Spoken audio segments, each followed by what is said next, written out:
जय श्री कृष्ण हर हर महादेव। केम छो बधा मजामां ने? जो फाइनली घरे आवी गया छे अने बाप दीकरी मस्ती टाइम हाले है। ढींगा ने कपड़ा पहेरावे छे, पछी आपणे बनावी नाखी रोटली में तो ताप मान मान थतो तो थोड़ी जातो तो एवुं थतुं तो पछी द्विजा बेने मारो विडियो शूट कर्यो।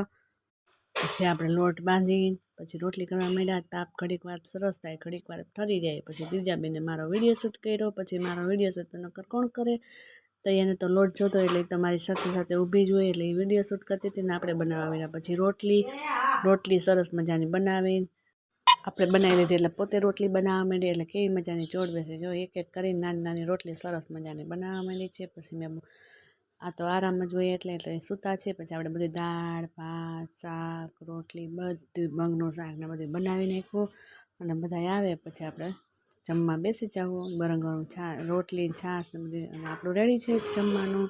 તો તમને બધા ભૂખ લાગી હોય તો આવી જાઓ। પછી આને તો પહેલાં બધાને દઈ દીધું અને પછી આવી ગયા બધા એક પછી એક ખબર કાઢવા બા ને ગીતામાં ને બધા રાજામાં। પછી પપ્પાની સાંજે બેસી ગયા આરામ કરવા બધા વાડીએથી આવીને। આ જો મારે ધૂન હતી રામ મંદિરે તો એ પણ થોડોક વિડીયો આપણે શૂટ કરેલો છે। અને કેવો લાગો અમારો વિડીયો એ લાઇક શેર સબસ્ક્રાઈબ કરવાનું ન ભૂલતા। સબસ્ક્રાઈબ ન કર્યું તો ફટાફટ સબસ્ક્રાઈબ કરી દેજો, લાઇક કરજો અને કોમેન્ટમાં પણ જણાવજો કે અમારો વિડીયો કેવો લાગ્યો। આ રામ મંદિરે ધૂન હતી અને પછી સમાજે બાળકોને બટુક ભરનો જન હતો તો આ તો આપણે ખાટલે પડ્યા એટલે વિડીયો કોણ શૂટ કરવા જાય એટલે કે એ તો આપણે કાંઈ એવો નથી। એટલે આ જો અમારે સરસ મજાની રામધૂને બધે બેસી ગયા છે મંદિરે, સરસ મજાની આવે છે। તો ચાલો મળીએ હવે next video, like share subscribe.